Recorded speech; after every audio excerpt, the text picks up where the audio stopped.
Hello aspirants, तो आज है हमारा चैलेंज डे नंबर 27 जो है कि 50 डेज़ का फॉर यूपी पीसीएस प्री 2025 है ना। तो हमने अभी तक बात की कि रिलीजन से रिलेटेड कैसे वर्क इफ़ेक्ट पड़ा, फाइनेंशियल रिलेटेड। अब हम बात कर रहे हैं कि हमारे प्रेस पे कैसे इफ़ेक्ट पड़ा। तो उसी से रिलेटेड कुछ मैगज़ीन्स हैं। प्रेस मतलब मैगज़ीन्स हो सकती हैं, उसमें सब कुछ है ना। तो 1886 का जो है वो कलकत्ता अमृत बाजार पत्रिका जो है शिशिर कुमार घोष, हिंदू पैट्रियोट गिरीश चंद्र घोष, 1881 केसरी व मराठा जो है केसरी जो है वो केलकर के थ्रू लिखी थी, और मराठा जो है आगरकर ने। क्रांतिकारी आतंकवाद जो है क्रांतिकारी की वकालत जो है संध्या युगांतरण काल ने की है। ये नेक्स्ट है हमारा 1859 में सोम प्रकाश जो कि ईश्वर चंद्र विद्यासागर ने नील आंदोलन के सपोर्ट में किया था। इंडियन ओपिनियन 1903 महात्मा गांधी ने साउथ अफ्रीका से स्टार्ट किया था ना। और यंग इंडिया बॉम्बे से 1919 में महात्मा गांधी जी ने स्टार्ट किया था। 1931 में the Indian nation Kameshwar Singh, Swadeshvani Swadeshabhimani Ramakrishna Pillai. फिर है हमारा गांधी जी ने हरिजन पब्लिश किया था, इंग्लिश में हरिजन, गुजराती में हरिजन बंधु, हिंदी में हरिजन सेवक। 1924 में बहिष्कृत हितकारिणी सभा जो था वो भीमराव अम्बेडकर ने स्टार्ट किया। 1912 में अल हिलाल ने अबुल कलाम आज़ाद ने स्टार्ट किया। एंड उर्दू में वंदे मातरम, एंड इंग्लिश में द पीपल जो है वो लाला लाजपत राय ने स्टार्ट किया। नोट कर लेंगे ये। यहाँ से जो है हमारी ये बुक जो भी पब्लिकेशंस हैं, मैगजीन्स हैं, वो कंप्लीट हो जाती है। ये भी नोट कर लेंगे। हमने जो है जो कैसे ईस्ट इंडिया कंपनी एंटर हुई, कैसे इन्होंने अपना ट्रेडिंग पर जो पर्पस था उससे पॉलिटिकल पर्पस में भी इंडिया में इन्वॉल्व हो गए हैं ना। वो इंडिया में किस तरीके से इस चीज़ों में इन्वॉल्व होने लगे, कैसे उन्होंने एजुकेशन में इफ़ेक्ट डाला है ना। हमारे प्रेस, क्योंकि ये अवेयरनेस करने का एक ही जो साधन था है ना, प्रेस वगैरह में मैगजीन्स में आपने देखा कैसे इफ़ेक्ट इन्होंने डाला।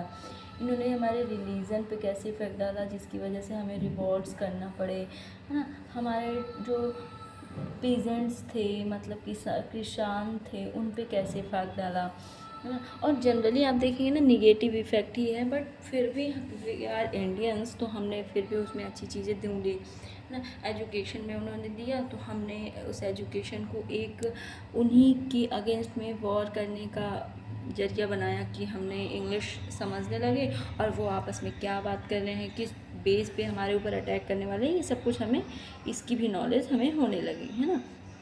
फिर हमने रिलीजन पे देखा, रिलीजन से क्या हुआ, हम यूनिटी में आए, एकता स्थापित हुई है ना। हमारे कृषक बहुत ज़्यादा निगेटिव वे में इफ़ेक्ट हुए थे, जिसका रीज़न हमारी इकोनॉमिक कंडीशन बहुत ज़्यादा ख़राब हो चुकी थी। ये सारी चीज़ें हैं। अब हम सोशल देखेंगे कि सोशली क्या इफ़ेक्ट पड़ा, एंड रिलीजन में कौन कौन से वर्क किए गए, हमने इसकी बात नहीं की है, तो हम इसकी बात कर लेंगे कि किसने कौन कौन सा वर्क किया। ठीक है, तो हम बात करेंगे सोशल एंड रिलीजन जो भी था इफ़ेक्ट। जो भी उस टाइम की उच्च हाई क्लासेस जो भी उस स्टेटस में को मेंटेन रखते थे, उन पे इसका इफ़ेक्ट इसलिए पड़ा क्योंकि वो इकोनॉमिकली बेहतर थे, वो अपना इन्वॉल्वमेंट कर पा रहे थे। तो कोई भी चीज़ का जो इफ़ेक्ट है उन्हीं पे पड़ रहा था। जो हमारी नॉर्मल लाइफ के लोग थे, जैसे कि अभी के टाइम में आप देखेंगे जो टैक्स पेयर्स हैं जनरली वो बहुत नॉर्मल मिडिल क्लास फैमिली के हैं। तो या तो फिर गवर्नमेंट कोई स्कीम्स लाती है तो उन्हें बस उतना पता है कि उन्हें टैक्स देने से मतलब है, उन पे स्कीम्स का इफेक्ट पड़ रहा है कि नहीं पड़ रहा है, वो बस टैक्स पे ही बन के रह जाते हैं है ना। तो वही उसी तरीके से तब भी था कि जो भी हाई क्लासेस उनका इफेक्ट पड़ रहा था उन पे, और जो नॉर्मल लोग थे वो सिर्फ अपने खाने नॉर्मल रूटीन में ही बिजी हुआ करते थे। फिर हम देखेंगे, अब इसका इफेक्ट हम देखेंगे तो जो जो बता दिया कि बुद्धिजीवी व मध्यम मिडिल क्लास पे और उच्च जातियों पे इसका इफेक्ट पड़ा है ना, जिनका रोल था काफ़ी ज़्यादा। राजा राम मोहन राय जो है रेनेशा वर्ड मतलब पुनर्जागरण के लिए बहुत ज़्यादा इंपॉर्टेंट माने जाते हैं। इन्हें जो ये राजा वर्ड है ना, ये अकबर ने दिया था। 1815 में इन्होंने आत्मीय सभा इस्टेब्लिश करी थी। 1821 में इन्होंने 1828 में इन्होंने ब्रह्म सभा की स्थापना की थी। 1839 में तत्वबोधिनी सभा जो था वो देवेंद्रनाथ टैगोर ने इस्टेब्लिश किया था। जो हमारे राजा राम मोहन राय थे उन्होंने मूर्ति पूजा, बाल विवाह, सती प्रथा का विरोध किया था। एंड 1897 में रामकृष्ण मिशन की स्थापना जो है विवेकानंद ने की थी। ठीक है, इस सब नोट करते जाएंगे, बहुत इंपॉर्टेंट है। 1875 में बॉम्बे में जो है आर्य समाज जो है दयानंद सरस्वती ने इस्टेब्लिश करी। 1902 में गुरुकुल इस्टेब्लिश की सदानंद लेखराज व मुंशी राम ने। दयानंद एंग्लो वैदिक कॉलेज जो कि इंग्लिश रिलेटेड था वो लाला लाजपत राय व हंसराज ने इस्टेब्लिश की। स्वराज्य शब्द की फर्स्ट टाइम जो यूज़ है वो दयानंद सरस्वती ने किया था।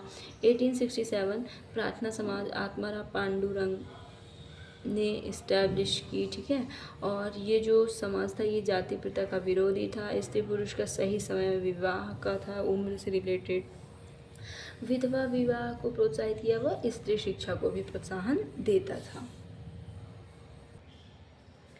1887 में देव समाज शिवनारायण अग्निहोत्री। 1873 सत्यशोधक समाज ज्योतिबा फूले। 1830 धर्म सभा राजा राधा कांत देव। 1861 राधा स्वामी सत्संग आंदोलन Tulsi Ram. 1850 widow remarriage society Vishnu Parshuram Pandit. And 1891 age of consent act, मतलब जो सम्मति से होगा, है ना, सम्मति से विवाह का, तो ये है Behram ji M Malabari. Next point हम ये नोट कर लेंगे, 1887 में भारतीय राष्ट्रीय सामाजिक सम्मेलन एम.जी. रानाडे व रघुनाथ राव के लीडरशिप में ये रिलेटेड था, बहुविवाह व बाल विवाह से रिलेटेड। 1856 religious disability act. अच्छा, अगर आपको ये क्यूरियोसिटी होती है कि बहुविवाह बाल विवाह से रिलेटेड इतनी बातें क्यों होती हैं, समाज में जो स्त्रियों का स्थान था वो बहुत ख़राब हो चुका था। बाल विवाह होता था, बाल विवाह से बहुत सारी प्रॉब्लम्स आती थी, लड़कियां बहुत वीक होती थी, वो इतना ज़्यादा कि अब क्योंकि विवाह हो चुका है तो काम से रिलेटेड उन पे जो भी है काम का लोड, प्लस अगर वो प्रेग्नेंट हैं तो वो कम उम्र में अगर प्रेग्नेंट हो जाती थी तो वो इतनी वीक होती थी कि उनके भी डेथ के चांसेस बहुत ज़्यादा हाई हो जाते थे। उस टाइम पे बहुत स्ट्रॉन्ग ही ऐसे कर पाती थी, तो ये सारी प्रॉब्लम्स एक आती थी। अगर आपने बच्चे को जन्म दे भी दिया तो अगर माँ ही वीक है और वो अगर बच्चे को जन्म देती है तो क्या वो स्ट्रांग होगा? तो ऐसे भी समाज का क्या जिसमें बच्चे जो हैं वो स्ट्रांग ना हो, तो ये बाल विवाह बहुत मैटर करता था। बहुविवाह, एक तो इनकी सोचने समझने की क्षमता इतनी अच्छी नहीं होती थी, और विवाह एक रिस्पॉन्सिबिलिटी होती है। बहुविवाह जैसे कि अब शादी बचपन में ही हो जाती थी, किसी का पति मर गया तो वो पूरी आजीवन जो है जितनी उसकी उम्र है ना वो हमेशा सिर्फ घरेलू हिंसा या फिर खुशियों से दूर होती थी, उनके ये रूल्स थे। तो ये कहीं ना कहीं एक नेचुरल प्राकृतिक अधिकारों से वंचित किया जाना भी होता है ना। धीरे धीरे लोग अवेयर होते गए, उन्हें भी समाज के इस वर्ग के बारे में भी सोचने का एक अवेयरनेस आया, एक जागरूकता आई, है ना।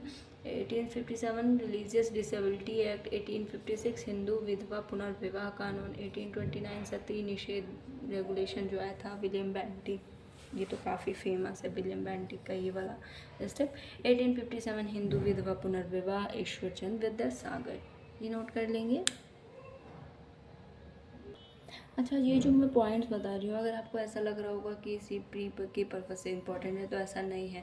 अगर 1857 आता है, ब्रिटिशर्स का जो इफ़ेक्ट पहले था हमारे किस किस फील्ड, किस साइड पे, जैसे सोशल इफ़ेक्ट, रिलीजियस इफ़ेक्ट, ये सब कैसे पड़ा, ये सारी चीज़ें यहाँ से क्लियर होती हैं, है ना। कैसे कैसे उन्होंने निगेटिवली इफ़ेक्ट पड़ा, कैसे अगर हम अपनी हिस्ट्री को बहुत प्राइड में देखें तो हम ये भी देखेंगे कि हमें कितनी कमज़ोर, कितना वीक कंडीशन में छोड़ा गया था, और आज हम यहाँ हैं कि हम टॉप इकोनॉमिक कंट्रीज़ में हैं, है ना, काफ़ी अच्छा वर्क कर रहे हैं।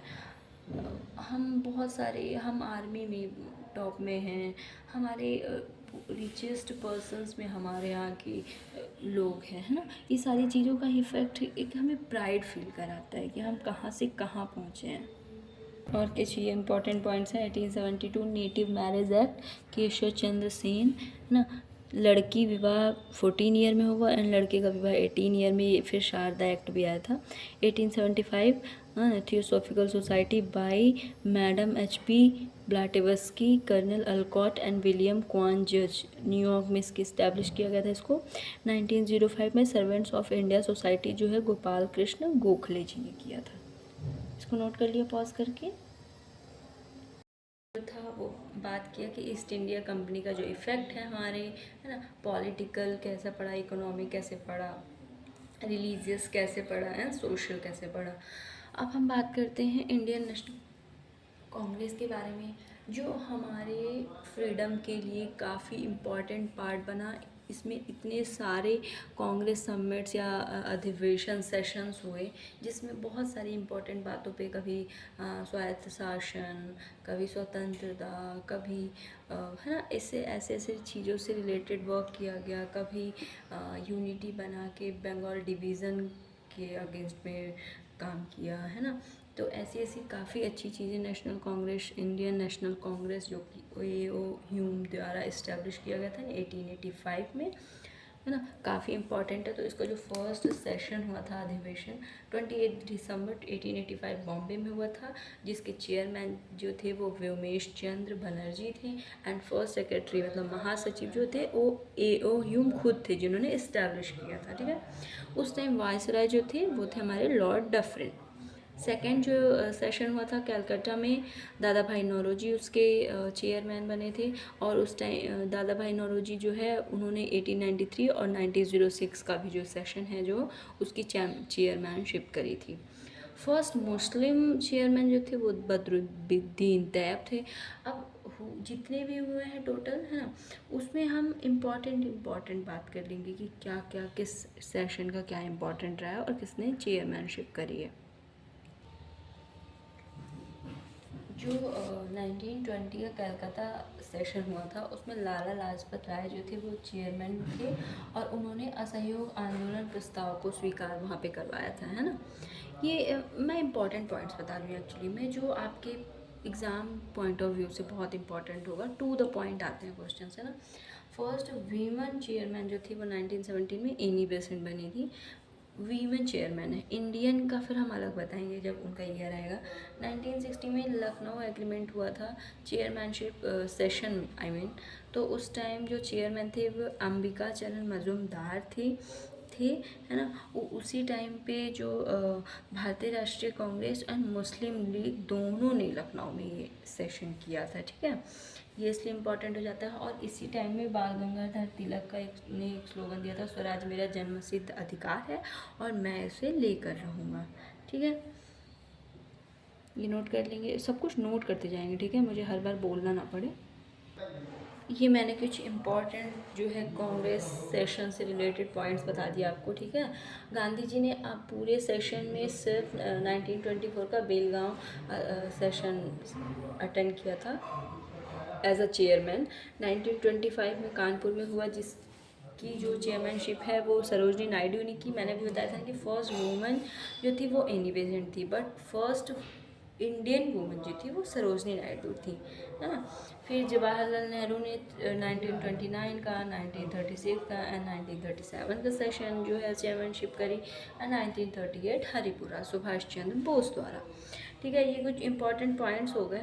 अभी आता है बहुत सारे क्वेश्चन कि इंडियन नेशनल कांग्रेस की फर्स्ट इंडियन वुमेन चेयरमैन कौन थी, तो सरोजनी नायडू हो जाएगा। फर्स्ट वुमन हो जाएगा तो फिर हमारी एनी बेसेंट हो जाएंगी, ठीक है। और ये क्वेश्चंस आते रहते हैं प्री में, UPSC, even UPSC, MPPSC, UPPC सभी में आते रहता है। फर्स्ट मुस्लिम अध्यक्ष कौन थे, बदरुद्दीन तैयब जी, मैंने आपको बताया है ना। तो जितने भी इंपॉर्टेंट पॉइंट्स हैं वो मैंने आपको बता दिया है। अब मैं एक स्टोरी आपको ना गरम दल और नरम दल, कांग्रेस के गरम दल और नरम दल की बताती हूँ। क्या था कि हमारे जो स्टार्टिंग में जो कांग्रेस लीडर्स थे कांग्रेस में, इंडियन कांग्रेस में, अभी की कांग्रेस नहीं, वो इंडियन नेशनल कांग्रेस थी। उसमें जो स्टार्टिंग में लोग थे वो बहुत पोलाइटली बिहेव कर रहे थे, मतलब उन्हें कोई चीज़ चाहिए तो वो उसकी डिमांड रखते थे पोलाइटली कि हमें आप ये दीजिए, हमें आप ऐसा करिए, है ना। धीरे धीरे एक क्योंकि आप वहाँ से देखा जा रहा था कि इस चीज़ का कोई इफेक्ट नहीं पड़ रहा है, आप पोलाइटली बोल रहे हैं बट आपके साथ वैसा बिहेव नहीं किया जा रहा है, आपको वो इक्वली राइट्स नहीं दिए जा रहे हैं, वो राइट्स आपको बिल्कुल भी नहीं दिया जा रहा है, इवन एक्सप्लॉयटेशन ही चल रही है, प्यार से उनसे मांगने से उनसे कुछ दिया ही नहीं जा रहा है ब्रिटिशर्स से। वो हमें क्योंकि वो खुद को सुप्रीम मानते थे तो उन्हें ऐसा था कि बस ये मांग रहे हैं। इवन उन्होंने ना 1857 की रिवॉल्ट में नेशनल कांग्रेस के जितने सेशन हैं उन सबको ना कहीं बिल्कुल डेड बताया कि ये सिर्फ अभी है, थोड़ा सा कुछ काम नहीं करने वाला, कुछ इफेक्टिव नहीं, मतलब वो बिल्कुल ज़ीरो समझते थे, तभी तो उनका बिहेवियर ऐसा था। तो यहीं से हमारे एक गरम दल और नरम दल, मतलब एक का खून बहुत सॉफ्ट था जो पोलाइटली बिहेव कर रहा था और एक का बहुत गर्म था कि हमें जो चाहिए हमें अभी चाहिए, इसके लिए हम खून भी बहाने के लिए रेडी है ना, समथिंग ऐसी चीज़ें स्टार्ट हो गई थी। फिर यहीं से आपकी सारी स्टोरी फिर आपको समझ आने लगेगी कैसे कैसे फिर डिमांड बढ़ती चली गई, है ना, सबका रोल समझ में आ जाएगा। अच्छा, आप एक पैटर्न देखना ईस्ट इंडिया कंपनी का, ब्रिटिशर्स का, कि पहले उनका पर्पस सिर्फ ट्रेड था, देन उन्होंने पॉलिटिकली एंटर करा, अब वो धीरे धीरे गवर्नमेंट में एंटर कर रहे हैं और उन्होंने फिर एक टाइम ऐसा है कि उन्होंने कम्प्लीटली ग्रैब कर लिया हमें, हम कम्प्लीटली उनके हाथों में थे, अब वो हमें कैसे भी कर सकते थे, है ना। यहीं से हमारे, क्योंकि सेम मेंटालिटी के कुछ होते कोई नहीं होता। गरम दल वालों ने नरम दल से ये देखा कि अभी तक आपने जो भी पोलाइटली डिमांड की है क्या उसका रिस्पांस पॉजिटिव आया है, सिर्फ आप मांगते रह गए, हमें मिला कुछ नहीं। तो यहीं से ये दो पार्ट में डिवाइड हो गया 1906 में, 05 में। अच्छा, ये इनका इफेक्ट जो है गरम दल पर जो इफ़ेक्ट था कहीं ना कहीं उस टाइम में 1905 में जो जापान की रूस पर जो विजय थी, इस ये मैटर करता है क्योंकि जापान बहुत छोटे लोगों का है, कंट्री जो है वो बहुत छोटे लोग, मतलब बहुत कम लोग हैं, और रशिया काफ़ी बड़ा है, लेकिन फिर भी उन्हें उसने हरा दिया। जापान ने जो जारशाही रूस को हराकर सैनिक दृष्टि से, मतलब शक्तिशाली यूरोपीय देश से श्रेष्ठ सिद्ध कर दिया, खुद को उसने सुप्रीम। तो वो चीज़ कहीं ना कहीं स्प्रेड बनी हमारी, है ना, कि हम भी ऐसा पॉसिबल कर सकते हैं। तो ये दो टाइप के लोग हो गए, ये नोट कर लेंगे कि कौन नरम दल में था एंड कौन गरम दल में था। दादा भाई नौरोजी, फिरोज शाह मेहता, दिनशा वाचा, व्योमेश बनर्जी एंड सुरेंद्रनाथ बनर्जी, ये पोलाइटली बिहेव करते थे। देन गरम दल में लाल बाल पाल, ना, बाल गंगाधर तिलक, लाला लाजपत राय, विपिन चंद्र पाल एंड अरविंद घोष, इसको नोट कर लेंगे। और जो हमारे तिलक जी थे उनका एकदम एक्सट्रीम एक स्टेटमेंट था नरम दल को लेके, हमारा उद्देश्य आत्मनिर्भरता है, मतलब हम खुद पे डिपेंड हैं, भिक्षावृत्ति नहीं, हमारा उद्देश्य जो है मांगना नहीं है, हक से लेना है कि हमारा जो राइट है वो हमें दो। यहीं से बात स्टार्ट हुई कि अब हम प्रार्थना नहीं करेंगे, हम याचना नहीं करेंगे। यहाँ से प्रार्थना और याचना, जो पोलाइटली मांगने की जो नेचर था ना, वो अब ख़त्म हो चुका है, अब हमें राइटली चाहिए चीज़ें। फिर जो एक डिफरेंस मैं बता दूं कि जो नरम दल थे ये क्या करते थे, न्यायप्रत्या में, मतलब अंग्रेज जो भी जस्टिस देते थे वो उनके सपोर्ट में, है ना, एनुअल समिट्स में, डिबेट देने में, भाषण देने में, कि बस कहीं भी जा रहे हैं और लोगों को अवेयर करने की कोशिश कर रहे हैं, है ना। इंग्लैंड जो है हमारे कुछ लोगों को भेजने में, इस पे बिलीव करते थे। बट जो हमारे गरम दल के नेता थे उन्होंने किस पे बिलीव किया, उन्होंने एक्सट्रीम रूल करने में, सब मिलकर रिवॉल्ट करने में, आंदोलन करने में, आत्म बलिदान करने में, है ना, इन सब के ये सपोर्टिव थे। लाला लाजपत राय को शेर पंजाब के नाम से भी जाना जाता है।